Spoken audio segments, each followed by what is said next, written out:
right, we're going to use our knowledge of stoichiometry to help us figure out the identity of a compound that we burn. And so what we can do is we can take a compound that is a hydrocarbon. So a hydrocarbon is just a compound that only contains carbon and hydrogen in some ratio. We don't know what that ratio is.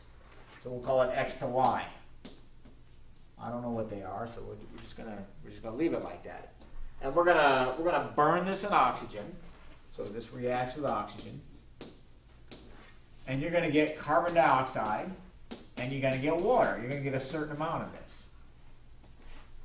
And what we do when we do this type of analysis is you take the compound and you burn it, and the gases that come off, you collect them, and you analyze them in a particular way, and you can figure out how many grams of carbon dioxide are produced, and you can figure out how many grams, you can measure how many grams of water are produced if you do real careful measurements. And from this, you can actually figure out what the molecular formula for the compound is. That's what we're going to do.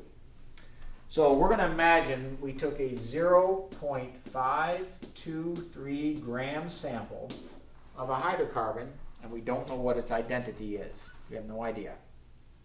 We do know it's made of just carbon and hydrogen, however. And it's burned in air, and we get 1.612 grams of carbon dioxide, and we get 0.7425 grams of water. And what's nice about this is what you should recognize if we sort of look at the skeleton for the chemical reaction. All of the carbon that was in our compound to be analyzed ends up as carbon dioxide. That's useful. That's useful information to know. And all of the hydrogen that was in our original compound ends up in the water. And so what we can do is we can use the amount of carbon dioxide that we have and figure out, if I know how many moles of carbon dioxide I've got, this is the simplest, most straightforward one. If I know I got 1 mole of carbon produced, and all of the carbon came from my compound, I know I had 1 mole of carbon in the original compound. It's pretty simple. So let's just do this analysis for carbon, and then we'll do it for water. Okay, so I know I produced 1.612 grams of CO2. And you might remember carbon is 44 grams in a mole. Excuse me, carbon dioxide is 44 grams in a mole.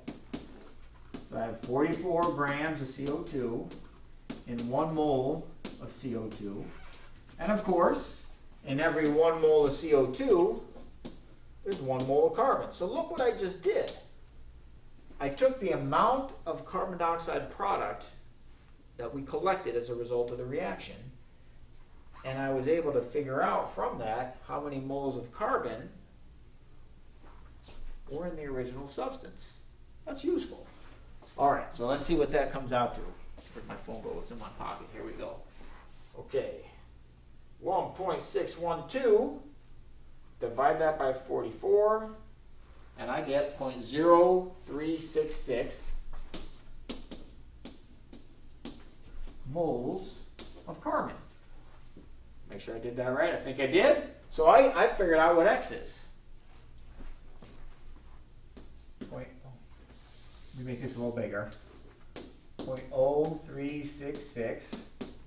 Now let's figure out what Y is. We'll do it the same way. We collected our water. 0.7425 grams of water. I want to convert this to the number, to the moles. And I've got it memorized. Water is 18 grams per mole, so there's 18 grams of water in 1 mole of water. You've got to be careful here, though, because we're not looking for how many moles of water are in this compound, but for how many moles of hydrogen atoms. So I need this extra step here. For every 1 mole of water, there are 2 moles of hydrogen atoms. So what does this come out to? 0.7425 divide that by 18, and multiply that by 2. 0.0825.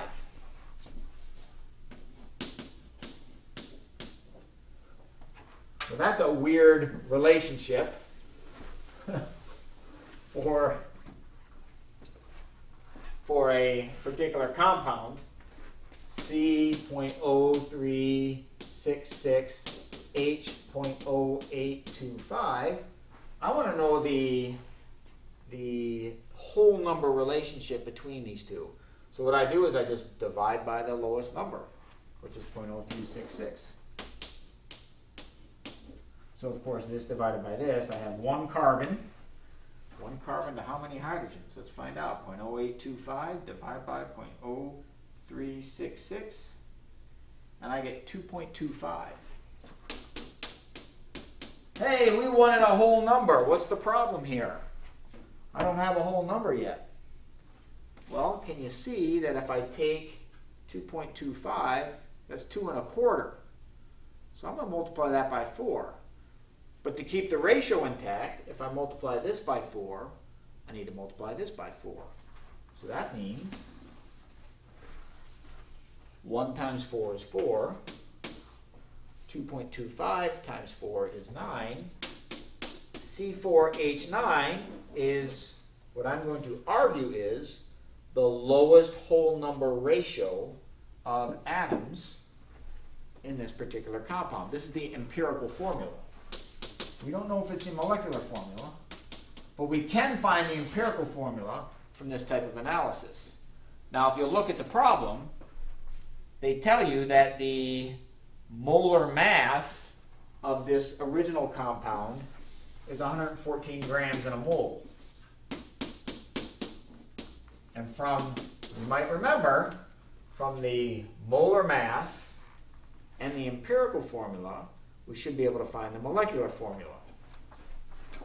The actual number of atoms in the compound.